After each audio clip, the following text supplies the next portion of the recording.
PV. അൻവറിന്റെ പ്രതികരണവുമായി ബന്ധപ്പെട്ട സർക്കാരിന് തുടരാൻ അർഹതയില്ലെന്നും സംസ്ഥാനത്ത് നിയമവാഴ്ച തകർന്നതായും ബി.ജെ.പി. സംസ്ഥാന അധ്യക്ഷൻ കെ. സുരേന്ദ്രൻ. മരുമകനെ മുഖ്യമന്ത്രിയാക്കാനുള്ള ഗൂഢാലോചനയാണ് നടക്കുന്നതെന്നും മുഖ്യമന്ത്രി രാജിവെക്കണമെന്നും കെ. സുരേന്ദ്രൻ കോഴിക്കോട് മാധ്യമങ്ങളോട് പറഞ്ഞു. അതേസമയം ആരോപണം തെറ്റെങ്കിൽ അൻവറിനെതിരെ കേസെടുക്കണമെന്നും സുരേന്ദ്രൻ കൂട്ടിച്ചേർത്തു.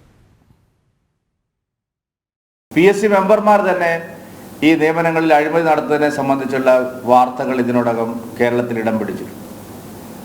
സബ് ഇൻസ്പെക്ടർ പോസ്റ്റിലേക്കും യൂണിവേഴ്സിറ്റി അസിസ്റ്റന്റ് ഗ്രേഡ് ടെസ്റ്റിലേക്കും എല്ലാം നടത്തിയ പരീക്ഷകളിലെ കൃത്രിമങ്ങൾ കേരളത്തെ നടുക്കിയ കൃത്രിമങ്ങളാണ്.